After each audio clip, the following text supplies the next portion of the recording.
Livermore Live Music presents Spotlight, shining a light on Livermore's incredible music scene. Here are your hosts, Rob and Doug Allen.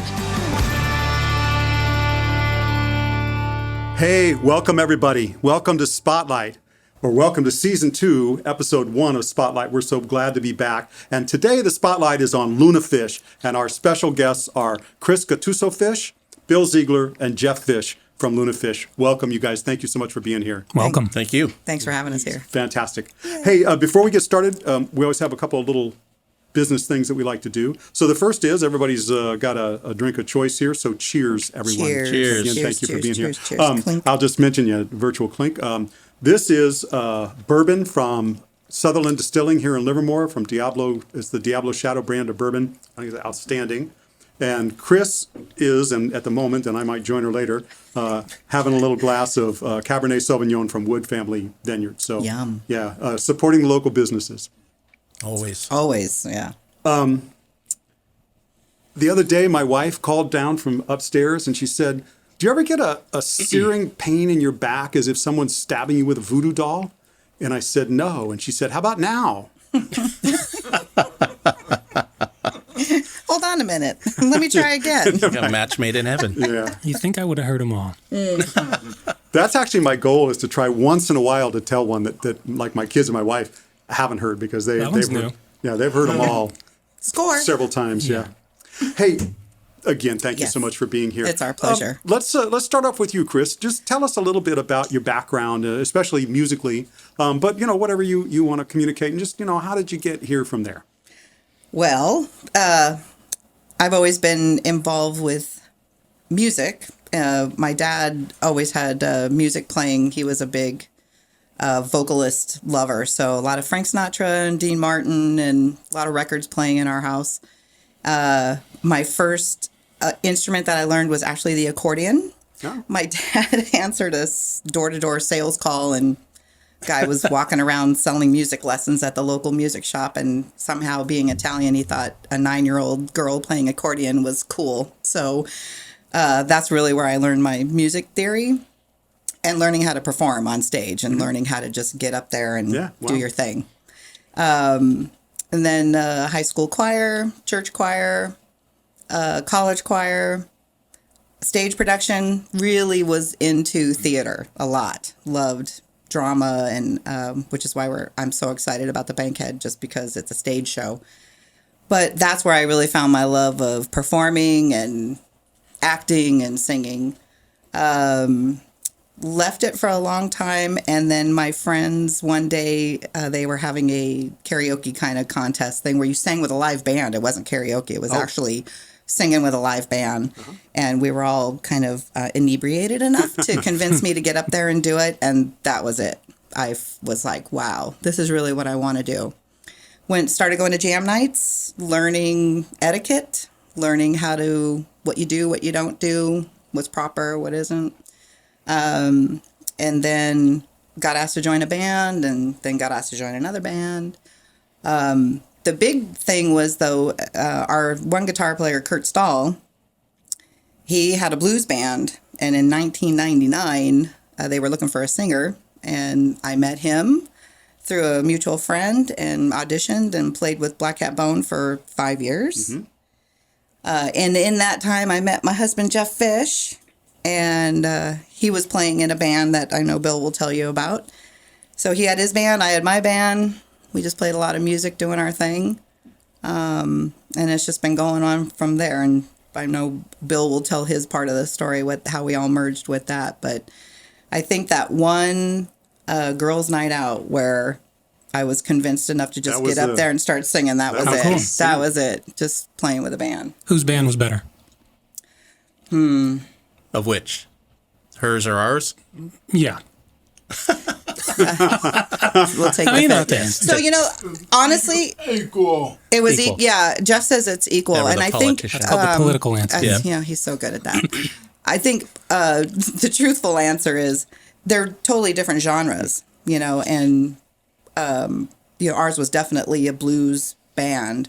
Had a great time playing with Black Cat Bone for 5 years, and just played everywhere. And Well, did Bill, all why kinds don't of you stuff. back us up then a Yeah, little bit? Tell us, jump in like, on that. start from when the day you were born. And, I don't know. But kind of bring us up to the junction of the story where you all got together. Okay.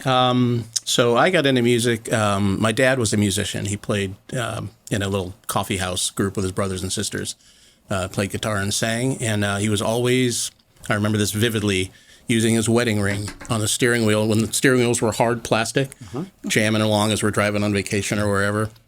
And so I was amazed by his sense of rhythm. I'm assuming that's what got me into playing drums because I started gravitating towards drummers. And quickly scarred up my mom's nice oak dining room table with butter knives. So she decided a good idea would be to get me a little crappy drum kit for my 8th grade graduation and set it up in the garage and went from there. Never took a lesson, just taught myself how to play. And didn't really do anything band-wise. I played in one short-lived band back in the 80s. And then didn't do anything else until 93 when I met Jeff. And he's like, oh, you play drums, I play guitar, let's get together. So we started jamming, put together a band. Guilt Trip was the name. Sorry. And we gigged a bit and then just kind of morphed into a couple other bands, and that morphed into a band called More Reality. We played a lot around Livermore in the Bay Area and opened up for several national acts during that time. Oh, cool. That was very cool. Wow. And Eddie Money and Eddie Money, who Jolyn took Turner. a real liking to Chris. Like I said, who took a real liking to you. And I think that's the only reason he let us open for him. No, that's Chris not was true. going to be there. You guys were good. You guys were really good. Anyway, so that band kind of ran its course, and then Jeff and Chris got together. We all became close, and Lunafish was born. How long after? Lunafish was born? Actually, almost simultaneously. It was Yeah, kind of- More Reality was kind of going like this, and Lunafish was kind of going So like this Yeah. was around 2000 or so? So what happened when we all started getting together, More Reality was so good. I was like, you just don't know how to sell yourselves. And my day job at the time was a sales rep. And so I was all about sales and marketing. I'm like, no one wanted to get on the phone and book gigs. No one wanted to deal with all the, hassle of relationship building with venues and things like that. I was like, I'll do it because that's my thing. So we ended up getting them involved with a booking agent. And I mean, really, they did a Bone Hometown. They played at the Shoreline on one of the Bone Hometown shows. We had them really involved with the radio station. They opened up for Eddie Money and Jolyn Turner and Pat Travers. Pat Travers a couple of times. And the Tubes. The Tubes. I mean, Wow. they were really on fire. They were really doing great. And that was really fun for me, being the back person. But I still was always like, oh, this is the stuff I want to be singing. I want to be doing this too.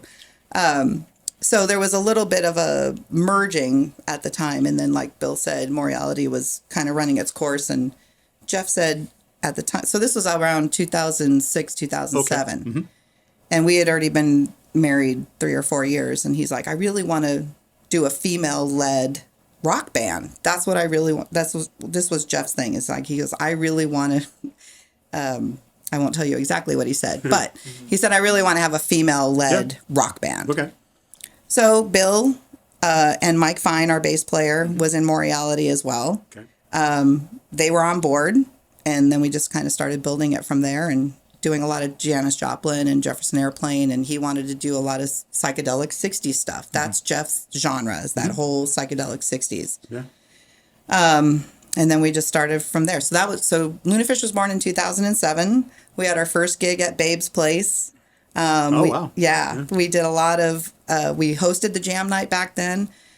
So, Livermore right now is such a big hotbed of musicianship, and something like Livermore Live Music is so beneficial for putting that all together. And whether musicians tell you or not, we're really grateful for all that. Thank you. But back in 2007, there wasn't a lot of that. And what we wanted to create at that jam night was a creative space for musicians to just get together and play and jam and meet each other and network and feel comfortable honing their craft. And that jam night really meant a lot to us. We were very proud of that jam night for 4 years? Yeah. 4 years we had that thing going. Yeah. And it was wonderful. And you're right. That was right in the era when the live music scene in Livermore was just starting to grow. Up till then, there was bands in bars, but it wasn't the Austin scene that's going on. There now. wasn't a community at that point. That's just as it was starting to take off. Yeah. And so we were really proud to be part of that start to just go, no, we just want people to come and have a good time. And, this is not leave your ego at the door. How did the name Lunafish, where'd that come from? So Jeff and I were sitting around one morning and trying to think of this name for this female-led rock band. And our last name is Fish. And Gattuso in Italian means like fat, lazy cat. And I'm like, well, catfish is not going to work. And so we couldn't really figure out a way to merge the two names together. And we had gone to NAMM one year and got a T-shirt from Luna Guitars. And I happened to be wearing it. And he looked at it and he's like, what about Lunafish? And then we started kind of just doing a little market research. What do you think? Yeah. And everybody loved it. So we were like, okay, that's it, Lunafish. And I'm a big stars, moon, Mercury's in retrograde person. Okay. So Lunafish worked out really good. Oh, cool. Awesome. And it just kind of stuck. Is it actually in retrograde right now? It's not in retrograde right now. She'll tell you when it is. But I will tell you. Okay. I could tell you what it is. You have my email address. So let me know. Full moon's in Aquarius, which is really, that's a good sign. That's a good thing. Okay. What does that mean for Libras? That I don't know. I'm not that good at it. Good. What does it mean for Aquarians? But I can tell you when we all have a problem communicating, I'm like, you know what's happening. Mercury's in retrograde. Of Got course, it. that's right. So. Well, good. You can blow it off. Yeah, I don't have to worry about it. It's all good. So bring us. So I know there's more to the story. So now you're starting to gain some popularity. The music scene in Livermore, and actually, other parts of the Bay Area, but especially in Livermore, is starting to take off. Yeah. And then, go from there. What happens? Yeah. What happened to your jam night? Well, our jam night, Babe's Place got sold and bought, and the venue decided to make some changes, so they went in a different direction. Yeah, bummer. And at the time, it was a big bummer, but retrospectively, with what happened in our lives personally, it all worked. Again, everything worked out. Yeah, sure. So in 2010, Greg Sutton joined our band, so we had two guitars. And he's a songwriter, so we had a whole bunch of material. Jeff has written a whole bunch of originals that Moriality did. So Moriality has a CD of originals, and some of which Jeff is the original songwriter as well. And so we were going into the studio in 2008. We started in 2010 and 11. Yeah. In the beginning of January of 2011, and we were in the studio recording these originals that Greg had and Jeff had. Okay. And we were just on fire. We were like, the world's our oyster. We're doing great. And then in July of 2011, Jeff went in for a surgical procedure that went horribly wrong. And it's a long, sordid story, but the bottom line is he actually died, and they got him back, and it's just been a recovery process for the last 10 years. And joyfully, he's all mentally and cognitively there. It's just his physical body got impaired, and so his guitar playing skills are not there, but his creative skills are all there. So we transitioned from him being the lead guitar player. We asked Kurt Stahl to join us because we needed another guitar player to play with Greg. And now we have, in Greg's place, we have Mark Furtado, who's recently joined us.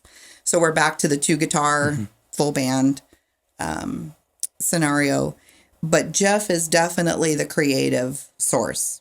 It's a collaborative effort, no doubt. We all bring in songs. We all bring in a wish list and decide what we want to play. But the direction and the vibe is all Jeff Fish. And what we've always said is Lunafish is a family, and we say that at almost every single gig, is that this is a family event. And if it's your first time at a Lunafish show, welcome to the family. Yeah. If you're back again, welcome back, welcome home. And our vibe has always been, we're just here to have a good time, and we hope you guys do too. and this is what we want to do, and create a space for everybody just to forget about life for a little while and enjoy things. But we've all been taught that life is so fragile, and life is, you just never know what's going to happen tomorrow. And regardless of how many plans and dreams we had, it all got morphed. And I won't say stopped, and I won't say done. I'll just say it got morphed. Changed. Big time. It morphed. Well, and how cool that, and I don't know how long it took after that till you started playing music live again. We were playing music live. But point Right being, away. you're a decade now into part of that recovery process being you get to be on stage. Mm-hmm. And I've seen you play, and it's cool. And Jeff gets to be on stage and be a part of the audience interaction. So Yeah. that seems like a big part of, I'm just speaking completely out of turn, but what kind of recovery process there might have been for the last 10 years or 10 so. years, So exactly. I think that's pretty cool. Yeah, thank you. I didn't it's know that about you. In fact, I will add to that I've been to a bunch of your shows too. And I mean, you guys are definitely one of the most popular bands in Livermore. You're one of the biggest draws. And, you know, when you go to one of your gigs, to me, it's kind of a Grateful Dead thing. I mean, you've got this group of people that just, you know. You struck a wrong note, I think. Jeff completely disagrees with Shut it. up. Well, that's nice of you to say, because that's kind of how we feel about it ourselves. You know, we're just there, and we're just going to play music and have a great time together. And, you know, like Chris said, it really is a family. You know, when I met Jeff in 93, it was kind of like the brother I never had. I've got 2 sisters and a stepsister, and we clicked musically immediately. And so that's why we've been together all these years. And like you were saying, for him to be up there on stage with us just means the world to us and to him. Yeah. You know, he gets to be there soaking in the vibe. And So anybody who's watching this, if you haven't been to one of their shows, you really should go see them. I mean, you guys put on a great show. Thank It's you. a lot of fun. Thank you. Do you know why you never leave an accordion locked in the backseat of your car? No. You mentioned accordion, right? Yes, of Because somebody might break in and leave another accordion. I had a feeling it was going somewhere that direction. I was going to say your spot at that jam night had to have been pretty safe with the accordion. I don't know how many accordion people showed up to play, but I will tell you, it has not left the garage in many years. She's been so it's threatening like, to break it I out, have, and our bass player, for whatever reason, is all for it. And I'm Yeah, like, Mike wants me to break think it's that pretty cool. accordion out You know, so pull it out. bad. People make jokes about accordions. I certainly do. But a good accordion player with the right music is a thing of beauty. Right? Yeah. That's what I think too. I mean, that's So. like, I can't even fathom how that all works with the. you need a this and different kind this of brain. Yeah. Yeah. I just pound on things with sticks, and I'm happy. Well, so. I play keyboards, and then same thing. I just go, no buttons on. I think there's a keyboard at the end of some of them. I've seen a keyboard in there somewhere. Looks but kind of There is familiar. one on one side. Yeah, maybe I'll give it a try one of these days. Hey, talk a little bit about. So you guys have done some big gigs, and you've played the Bankhead Theater a number of times. And this episode won't air until afterwards, but you have a gig at the Bankhead tomorrow. Yeah. So tell us a little bit, like, how do you come by that? How did you, how did that all How did that happen? And then also just talk about what it's like to get to play to a big audience at the Wow. Bankhead. You talk about how it came You about. want me to, and then you you take the second half? Oh, Let's just jam, baby. okay. Let's just jam. That's Jeff's favorite word. Just jam. There was I actually got introduced to Scott Kennison, who was the executive director at the time of the Bankhead in 2000. This was 2018, 17, and I got introduced to him, and his husband at the time had just suffered a stroke, and my husband had his injuries, and so we just kind of connected on this. Wow, how do you live your daily life and do your things with this new logistic that you have to deal with? And we just kind of hit it off right off the bat. And I told him what we do, and he came and saw us at a show one time.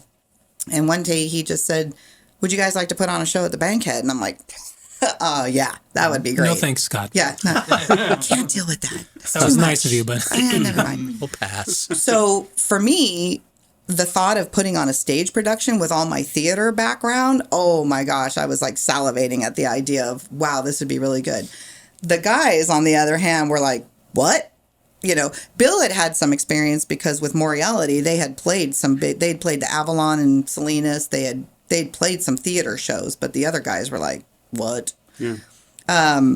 So I had a great time just kind of putting on a production. So when you do the Bankhead, so that's how we got involved with Scott. And then the next year, it was the Woodstock 50th anniversary. So for a psychedelic 60 band with Woodstock 50-year anniversary, that was just, here it is. How could you make it any better? Yeah.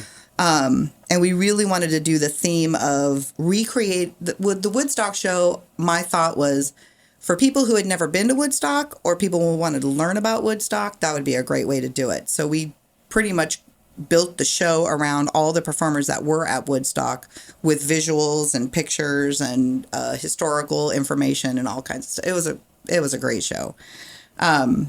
So we were going to do it again last year, but COVID kind of crushed it. And then this year, again, we're still kind of hampered with the whole COVID thing. But our thought is, how do you put on a show that's different than what you do at maybe Wood Family or Monica's or anywhere else that you play? Mm-hmm. It's got to be different. And the only way to do that is to do something visual. So this year, Bill took over the whole visual aspect of it, which, thank you, dude. I really appreciate that. You're welcome. That was awesome. Glad you took it.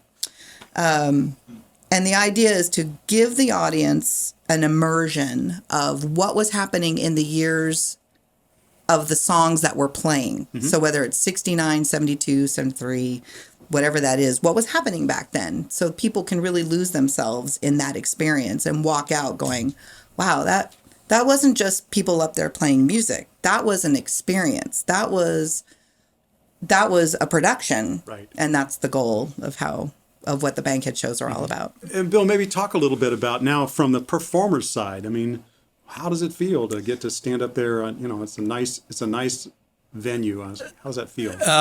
It feels awesome. I mean, first of all, the whole experience from the minute you get there to start setting up, they treat you like any other act that comes through there, not mm-hmm. just a local hack band.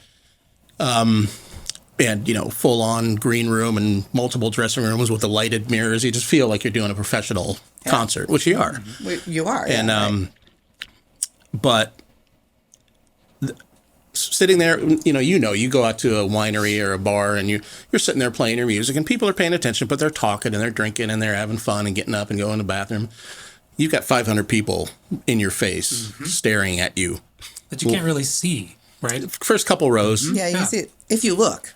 If you look at them, you can see them. But if you look out there, you can't. Yeah, try not to look. So it's a whole different vibe, which is awesome. It's a little more, you get a little more nervous about it. But first, when I've got both the previous shows on video on my computer, and I'll go back and watch them every now and then.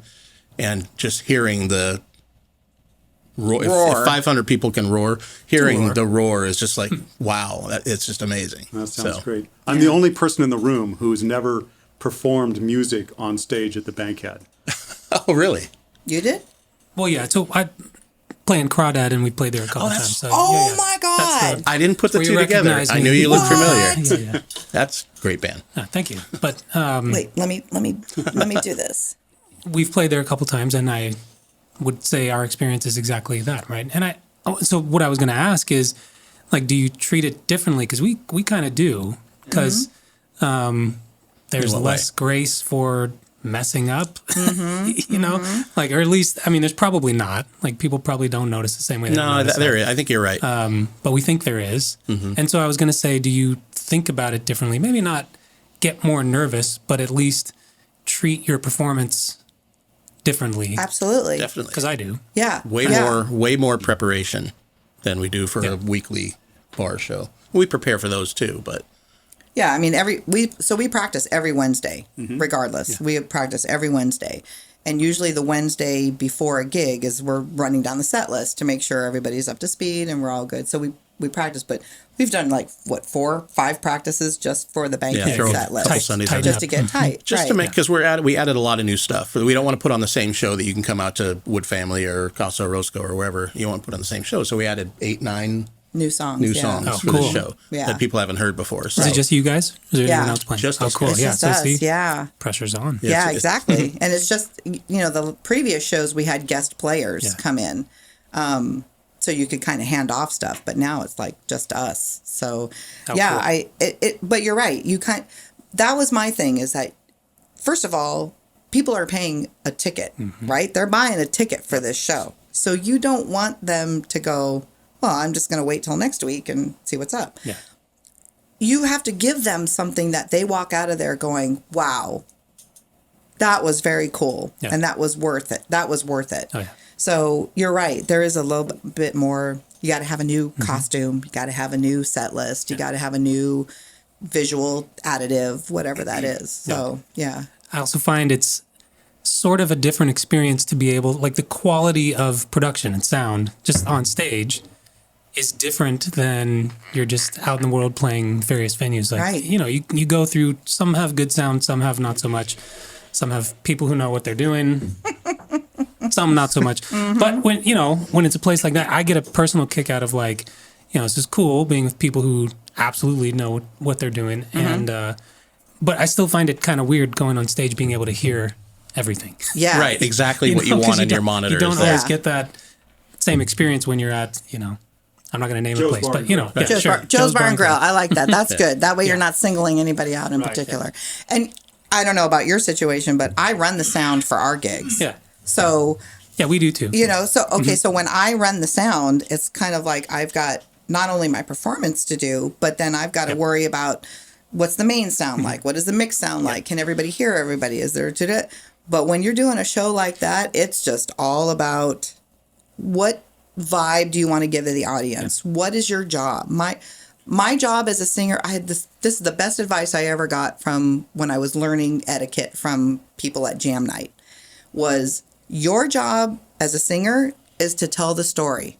That's your job. So whatever song it is, whether you like it or not, whether you're digging it or not, whether it connects with you or not, your job is to tell the story. Right. So tell the story. That best advice I ever got. So when you do something like at the Bankhead, where you don't have to worry about sound and you don't have to worry about any of that, you just get to tell the story and connect with the audience to whatever my story is, or the song's story is, to connect with the audience and have them draw into it. Yeah. That's my job. And when they do connect, that's like the best No, I understand. heaven on earth, right? So not at the level y'all are talking about, but we've had a couple of shows over the years where we had somebody who like knows what they're doing and who I really trust run the sound for us. And yeah, it's a hired. different experience to get up there and just perform and know that you sound as good out the mains as you're going to. Right. Right. And you don't have to worry And you- about that. And that's a fantastic feeling. Yeah. It's huge. It really is. Yeah. Then the onus is on you to perform and not mess up. That's right. That's you right. you nobody Can't blame it on the sound guy. can't blame it on the sound guy. That's right. Yeah. Sadly. Sadly. You alluded to this a little bit earlier, but talk a little bit about the recordings that you've done. I know you had plans to do an album, Yeah. but talk about the things that you did get down. You did get recorded. Wow. So we got 3 songs that were done, except we didn't get a chance to add keyboards in it. And our keyboard player, Don Bott, who's been playing since forever. You know He's Don. fantastic. Yeah, our joke about Don is no matter what song we bring in that we want to do, he'll say, "Oh, I played this song in 1969 with da da da da," and he'll tell you who it was and when he did it and what venues he played it in, and The original band members, the original band histories. members, yeah, and it's great because the benefit of that is that you have the knowledge already there, and he'll tell you exactly. No, it doesn't go to D; it goes to E or whatever. He'll let you know what it is. So we had 3 songs that we had gotten done. One of which was Hubris that we put on the Livermore Live on the compilation album. Yeah. Yeah, we Great put song. that on there. Thank you. And the lyrics I wrote for that happened right after the tsunami that happened in Japan in 2011. And it was before Jeff's accident. And the tsunami had happened. And Jeff was like, "I got to go to bed. I'm tired." I'm like, "Go to bed. I can't sleep right now. There's just too much happening in my head." And I sat down and wrote all the lyrics out right in that one spot because I couldn't believe what I was watching on TV. That was Fukushima also. Right? Yeah, right. A quick So- note about Hubris, if I could. Yes. So she had the lyrics written ahead of time. The rest of it was written in the studio the day we recorded it. Yeah. Okay. So Yeah. One take. In one take. Yeah. Wow. Wow. Greg just started playing a riff. Chris said, play like a funky, groovy riff. Dirty little thing. It's got that. It's a great track. You know, again, if you haven't heard it, you can get it on the this year's compilation album. Great track. And when you listen to it, it's got that live we're just, I mean, it's like when you watched Gene Kelly dance, right? Or actually Fred Astaire's a better example. He looked like he was just goofing off, right? He wasn't. He was working hard. He had that all planned down, but it just looked like he was loafing. And when I hear that song, it's the same thing. It just feels like, oh, you guys are just goofing around, you're just jamming, even though it's so tight and so well written. Thank you. Jamming. We were jamming, yeah. Yeah. We had gotten together. We had gotten together before we were going into the studio, actually, and I had told I was like, you guys, I have these lyrics, have a feeling in my head, can't tell you exactly how it goes, but this is what I want. And I said, I want something dirty and funky and angry, and they just started playing. I mean, they just started playing. And then the next day we went into the studio and recorded it. And to me, that's what Lunafish is. I mean, we've been playing together for 14 years now. So Bill and Mike and Dawn and Kurt, and now Mark's joined us. But we've been playing together for 14 years. And after a while, you just kind of go, this is the feeling I want. Go. Yeah. And you can't. It's just so magical. Yeah, it's great. That's when magic happens. Do you ever, this is a little bit of a tangent, but do you ever have the opposite experience? So we've got a song where we've got the lyrics. I think they're pretty cool. I have sort of an idea about how it should work melodically, but my band's been playing with this for like 2 years now. We tried to record it last year when we made an album during COVID, and we just can't get the feel of it together. Like the drummer hears one thing and Kevin hears another thing. And so we've been putzing with this for almost 2 years now. And I don't think we're ever going to get it recorded. Right? So Well, don't think that that's way. the opposite experience of not only does it not come together, but every time you try to make it work, it's just like... So kind of a similar example. There's one of the other originals we recorded in that studio is called 67 Groove, written by Jeff. And then after he had his accident, we tried to resurrect it a few years ago. We tried to pull it back in, but nobody played guitar Different like feel. Jeff plays guitar. And we couldn't get the vibe of the song right. So maybe with Mark now we can try it again. Yeah. The fun thing about Mark is that his phrasing and his feel is a lot like how Jeff used to play. So I'm hopeful that we can bring that song back. But to go back to your story about that song, I always have a thought that songs are like children, right? And sometimes they're just not ready to be born yet, right? It's a creative process. And you really need all the stars to align, and you really need all the creative aspects to be ready. And if it's not ready and it feels more like work, Right. then it's not ready to be born yet. Give it time. Just give it time. Well, I'll continue to. I'll look forward to the day when magically it all happens. And it will. together, I'm telling you, it'll just will. all come together. Well, and you're like, oh, the title of the song is "So Much Whiskey, So Much Time." so I'm hoping that someday we can get it recorded. you still have Anyway. too much time, and there's plenty of whiskey, so Well, that's it's not ready yet. Yeah. They're talking about a 10-year song. You're 2 years in, so you got to That's watch. right. Yeah, you got time. That's right. We have Let plenty it, yeah, plenty of let time. it, let it not breathe. ready We're still Let trying. it breathe, man.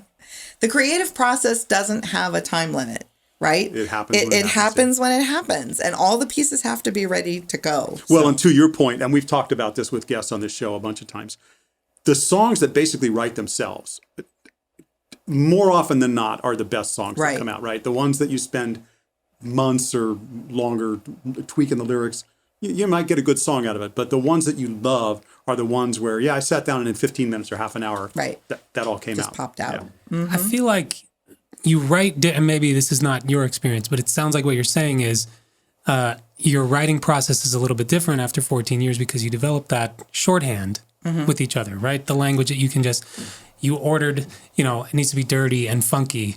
Yeah. Imagine saying that to strangers and then saying, please play me a song that I can sing these lyrics Right. that I've had for 10 years too. And you can't do it. Right. Right. So, I mean, at least my personal experience has been that once you develop that shorthand with each other, then that writing process, I don't know if it's better or worse, but it's different. And I different. think it's pretty cool. Yeah, I agree.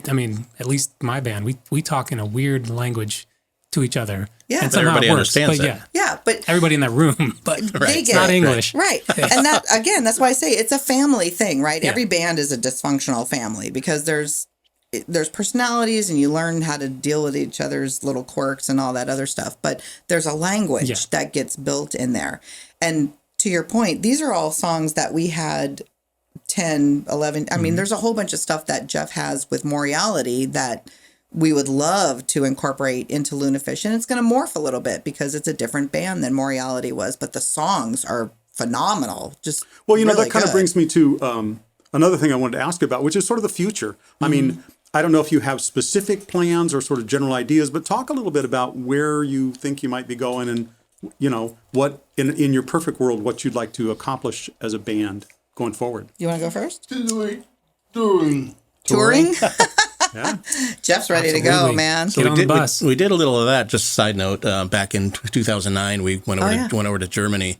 A good friend of ours, long story short, had a buddy in Germany who was a concert promoter, and he's like, "You want to come over and do a 2-week club tour?" No. Yeah. So No, thanks, Scott. Boring. went over, toured Germany for 2 weeks, clubs, finished it off with like a bigger theater show, and then spent the next 3 days chilling in Amsterdam. So that was cool. Chilling. is Chilling. great. Oh, cool. So anyway, as far as and that was before Jeff's accident, so that was really fun, you know, to do that. yeah, Right. we had a good time. Huh? Yeah. So as far as the future, you know, Jeff mentioned touring. Not sure what that looks like for a mostly cover band, but once we start writing again and getting some of Jeff's stuff up to speed, which maybe we can look at.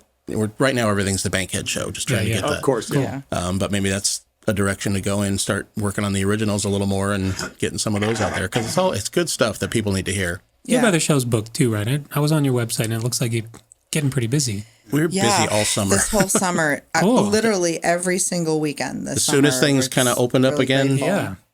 it was Super all over grateful. and done. I just checked livermorelivemusic.com, and you have a lot of gigs coming up. And that's just September. That I was- haven't even sent you that was- October yet. That was livermorelivemusic.com, you said? Yeah, is that what that was? Write that down. Is Yeah, was that's it? one word. There you go. It's all one word. You know, if you were to ask me what my perfect scenario would be, is that, especially with Mark coming on board, and because he has the phrasing and the vibe of how Jeff used to sound, it opens up a lot of doors for me. And so personally, I would love to start writing and creating some more originals. Cover bands. I love being a cover band. I love doing what we do. I do. But if we could incorporate some of the stuff that I know we as musicians can create, I would love to do that. We've had a little bit of a personnel change. It's been kind of, okay, here, this is changing. We're going to morph over here and we're going to do this. Right. And it's hard to get a consistency going to be able to create. But I think the lineup that we have right now is ready to go. And we're so busy. Yeah. Thank God. Grateful. With so many gigs, we don't have the time to do that. So winter's coming. Winter is coming. Winter is coming. Yes. So that might create some new opportunities. But recording, yeah. Yeah. So I'll give a little hint is that, like I said, we practice every Wednesday, and sometimes Jeff and I have to take care of bathroom issues or whatever, and we're in the back of the house and the guys are just standing all around and they just start jamming. Yeah. And the stuff they're just jamming on gives me goosebumps. Chris came running out of the back of the house with a notepad. What was that? What was that? Yeah. What was that chord progression? Yeah. And because they're not going to remember, right? Yeah, Because they're of course just you guys- jamming. I don't know. They're like, I don't know what it was. Jamming. And I'm like, tell me what that chord progression was, because that was fantastic. Yeah. That's where I get really excited and go, oh my gosh, we need to get that down. Right. So in the future, that's something that I would really love to continue to explore. But again, since Jeff is the leader and founder of the band and he's got the vision, he's the one who's always like, his thing is just jam. Stop thinking about it. Just jam. Okay, but now you've whetted our appetite, and so I'm going to be looking. I'm not putting a time limit on it, but I'm just Okay, saying good. I'm going to be looking She for. said winter. I'm going to be looking for tour album. I'm just warning you. wow. Okay. I'll be looking for that. All right. Michael album tour. Oh, that would work too. I don't care. That's old school. As long as something happens. It's good. The the reference to the the Game of Thrones. Like, he's never going to finish the other two books. I'm just trying to set expectations for everybody here. You don't think he will? Ye of little faith. No. Yes, me of little faith. That's right. Well, yeah. I believe in a lot of things. I don't believe he'll ever finish that. Okay. Anyway. Okay. I have no comment on that. Hey, what else? I mean, so what else have we not asked you about? Are there other things that you want to chat about? Little interesting stories, like what's the funniest gig or the worst gig or the best gig you ever had? You know. I got a thing. Many gigs. You got a Actually, thing? you start. No, I just said might so many derail us. gigs, but go ahead. What did you do in the last year and a half? I mean, Wow. we did the thing with the Vineyard Vibes thing, which was pretty cool. That was very cool. for us to be a part of. But I vaguely remember you saying that was among the first things that you had done. Yeah. And that was only a few months into the pandemic. But, I mean, in the months since, has it been nothing but gigs? Has it been, do you still jam once a week? We stopped practicing for a while when everything shut down, right? Yeah. Because everybody was the Vineyard Vibes was just this February, right? Oh, So was that- it? that was almost- that was almost so a mine year crossed in. because we did 3 of those. Yeah. It's okay. I was crossed. I thought this was last year. Yeah, so ours was just February of Right. this year. The previous year, when things got shut down, and so we did a gig in Pleasanton on March 13th. few days before. 2020. Right, of 2020, right before the shutdown was, and nobody was there. And that was the creepiest feeling where you're just like, should we be playing? Should we be encouraging people to come out? We don't really know. But for us, when we make a commitment, we're going to be there. I don't care if it's 106 degrees outside or it's windy as whatever, or you're right? I sick. can't say that. We're going to be there. Yeah. And I think we've only canceled 1 gig, but we will be there no matter what. And I think that really helps with the venues is that when we make a commitment, they know we're going to show up. So when that gig happened and there was talk about shutting down and COVID, and this was March of 2020, so nobody knew what the heck was going on. Right. That was kind of a creepy feeling. And then for that next 3 or 4 months, We played a few gigs. We did the 2 patio gigs at Monica's. after that. Yeah, she Yeah. shut down the whole patio, and it was just us. And then there were people kind of hanging on the street. That's right. Yeah, in June and July socially of that year. or distant, Right. responsible. But we did a few gigs in there. I've talked to a lot of band personnel and a few gigs over the last few months, and everybody struggled in that period, March to May, June of last year, what to do, right? Right. Have it, don't have it. How do you know? do you it was do? just. It was a whole new world, Right. and everybody was trying to figure it out. Yeah. And even now, I don't think there was a right or wrong answer. I think you had to do what you felt was best for you. Yeah. We had a band meeting about it and we talked about it. What do you feel comfortable with? And we were all like, well, as long as we can social distance from the band, from the audience, Right. let's do it. And we wanted to do it. I mean, this is how strong our commitment is that even when Jeff had his accident, we had a whole slate of gigs ready. And he said, do not cancel a gig. Do not let the band fall apart. He's laying in the hospital bed and he's telling Bill and I, don't let the band fall apart. You keep the gigs. Don't lose anything. Yeah. And I'm like, okay. And it was tough. Wow. I remember loading up for a gig one day, and Jeff's, still in dire straits in the hospital, and I'm just going. There's never been a gig I wanted to do less than I want to do this. And But this you, right but now. you went and did it anyway. But we went and did it anyway. Right. Yeah. Absolutely. Because again, with Jeff, it's all about the music. It's all about that connection that you're going to create. And so regardless of what I'm doing, you guys need to do that. So I think that's kind of what kept Lunafish going for as long as we have, because we've always rallied around Jeff, always, no matter what. And when he wanted us to go play, we played. And when he wanted us to, when we mess up, he's the first one to tell us, that sucked. You guys better do that song again. I'll go, okay.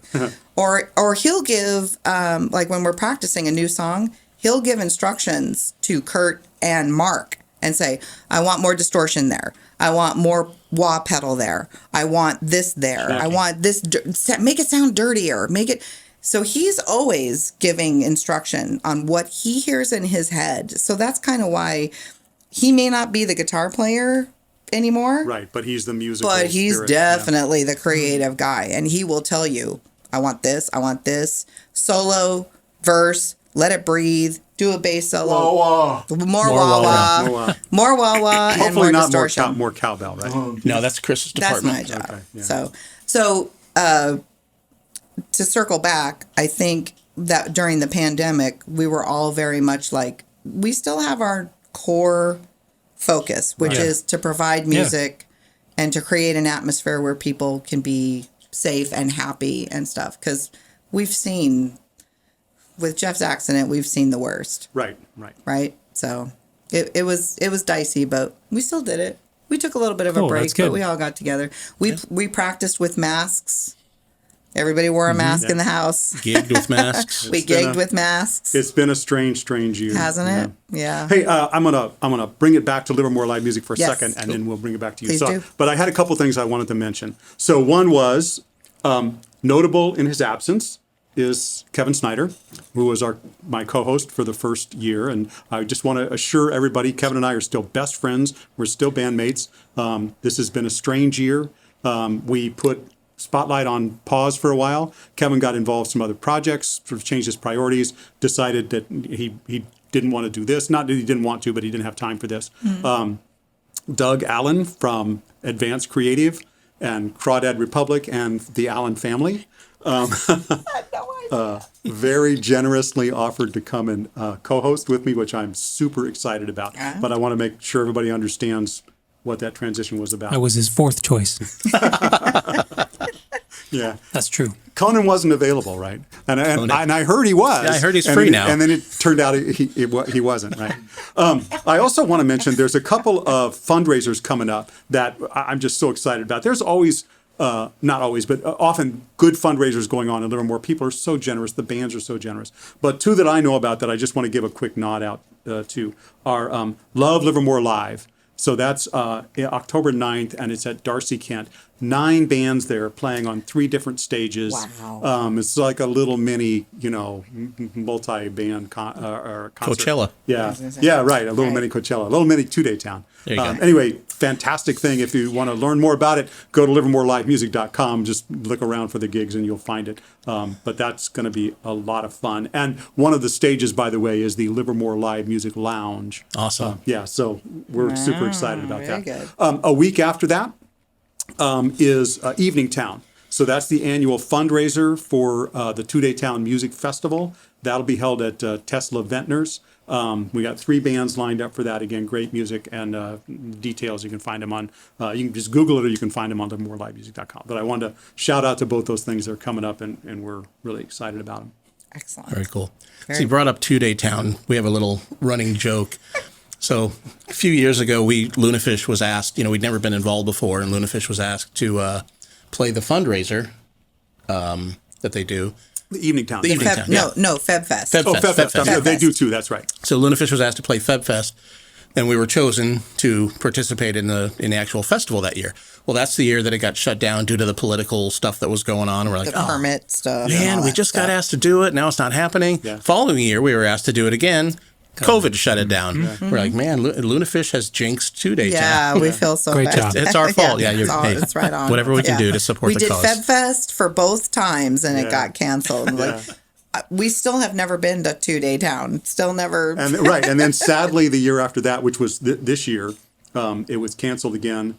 We did another Quarantown, right, the virtual Right. version of it, which is fun and it's challenging, but it's not quite the same. Right.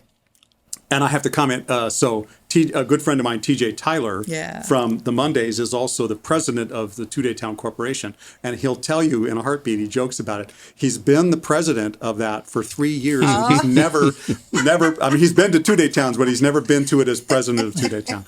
So we are. Still hasn't happened yet. Oh man! So 2-day town 2022 should be coming up in April of next year, and Fingers Knock on crossed. wood. everybody knock wood, right? Wow. Yeah. Maybe we shouldn't be involved with it. Maybe it'll happen. Well, no, I guarantee you can't. You're not the jinx. I'm not ready to say that yet. Oh, Right? I'm going with hedge your TJ. bet a little bit, Doug. We'll see what happens with the Bankhead, because that's Chris and Scott's thing too, right?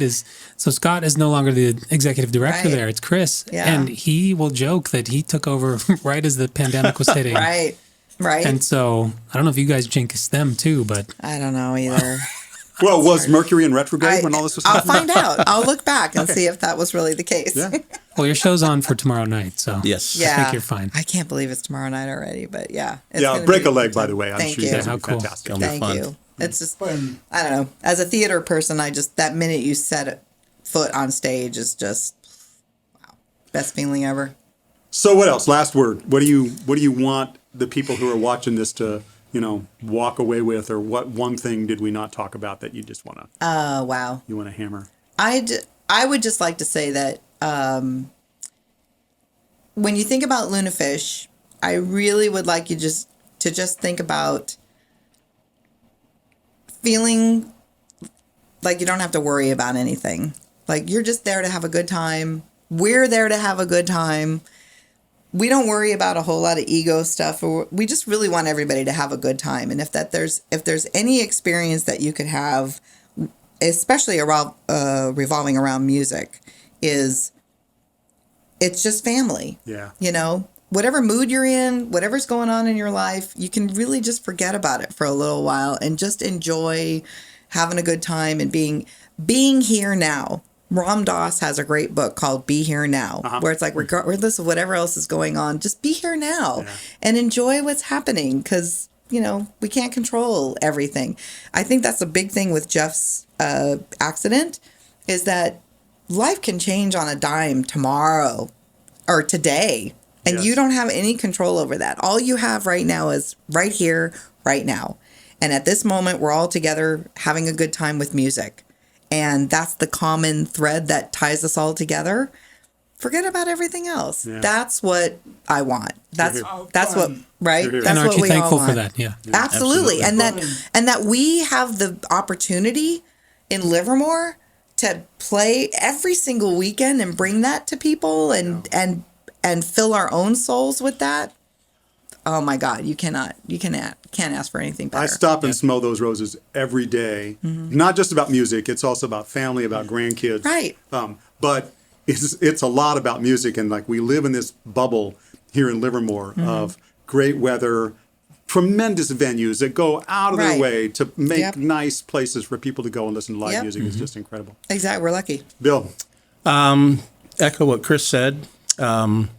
And just that, what you were just saying, we are so happy and thankful and proud to live in Livermore and be a part of this whole music thing going on here. We've been saying it for years, back to the jam night days. Like, there's something in the water here in Livermore, other than what the lab does. But I didn't say that. Ixnay on the able. Right. Fish. It's like no other place I've ever lived and no other musical community I've ever been a part of. And just to be able to gig, like Chris said, every single weekend and not have to drive more than 10 minutes. Right. Michael, we played a gig in Dublin a few weeks ago, and Michael and I were driving there, and Mike's like, man, we got to travel so far to this one. Yeah. Because we're just 5-10 minutes. Charge more. Right. Yeah. Travel fee from Livermore to Dublin. We have a new drummer in our band. There's an amicable reason why we had to replace, but he previously, the new drummer Stu Shader, had previously been in a band that was based out of San Francisco. He lives in Pleasanton. So for him and his musical experience over the last 5 years, a gig is, well, first of all, getting a gig is hard, right? It's like you have to go knock on doors from San Jose to Sacramento looking for a place to play, and then it's a whole production to get there, and then, you're in some crappy bar and it's, 3 people listening. And I mean, it's not like that in Livermore, right? No. For bands and for venues and for audiences, there's just this magic that's going on here. There really is. That's why LivermoreLiveMusic.com is just so awesome, because that's something that we haven't had before. Yeah. And to be able to have that available. I mean, LivermoreLiveMusic.com didn't make any of that happen. That all happened by itself. But what we do is make it easier for people to find it, and just go out, and you don't have to search through Facebook and web posts and whatever looking for who's playing where. Like, just check it out and go, and then go where you want to go. Don't just look at the website. Get up and go. Go where you want to go. Yeah. I was Right, just telling Jeff? my sister about that this morning because we were talking about whatever, and I brought up LivermoreLiveMusic.com. I'm like, yeah, you could. It's Friday night. I want to go see some live music, and you got a list, whatever. Take your pick. Big list. Yeah. Yeah, take your pick, So- right? And by the way, I'll tease this, but I'm not going to give any details. We always have things in the works and new things that we're working on under the umbrella of Livermore Live Music. It's more than just the website. It's this podcast. It's a lot of things. And there's something else new that's coming up for venues and bands in the area, actually in the whole area, that I'm really excited about and that people will be hearing about in another week or two. That's just a teaser? I'll just tease that. That's so not fair. Tell us off mic. You have to tell us I off, do. off, I off do have air. to do. Okay, when we're done, I'll tell you When what we're the- off I'll tell air, you the you'll have story to is. tell us. Sworn secrecy. I just, if I have just a second, please. I would just love to send out a shout of gratitude for all the people who, we call them Lunafish lunatics. And we have such a great fan base. We really do. They come to almost every single show, if not every single show. And they motivate us to continue to freshen the show and to make sure that we provide something new. But the love that we receive from venues and the fan base and just the general community keeps us going in a way that we just kind of pinch ourselves a little bit and go, wow, this is just so the love people have for Jeff, the encouragement people have for Jeff and his recovery, the love people have for us for supporting him and continuing on his vision of what Lunafish, the music that he wants to do, and we're grateful to be doing it. And then to have a place to do it, I know, it's right? incredible. Yeah. Where you don't have to like beg people to hire us to play. We are so grateful and so happy. There's just Hey, you mentioned Amen. everybody, but just as we're closing out here, just run through your lineup one more time. Just make sure we're shouting out to everybody. absolutely. Here, yeah. So our rhythm section, strong rhythm section, have been playing together for 20 years. 20 years. Is Bill on drums and Mike Fine on bass. We got Don Bott on keyboards, Kurt Stahl on guitar, Mark Furtado on guitar, who's our newbie, but he's settling in just awesome. And then our leader and founder, Mr. Jeff Fish. And Don Bott. I said, did I say Don Bott? You did. Did I You forget? absolutely Okay. did, right, Mr. Don right. Bott on keyboards. And of course, Chris Catuso-Fish on vocals. There you go. That's right. Thank you guys so much for being Thank here. you Wow, guys. thank It's you been a guys pleasure. for the opportunity. It's been great. Thanks. Cheers. Cheers. Cheers. Yeah. LivermoreLiveMusic.com. There you go. That's right. Fourthchoice.com. Make sure to subscribe. Hit the like button. I registered.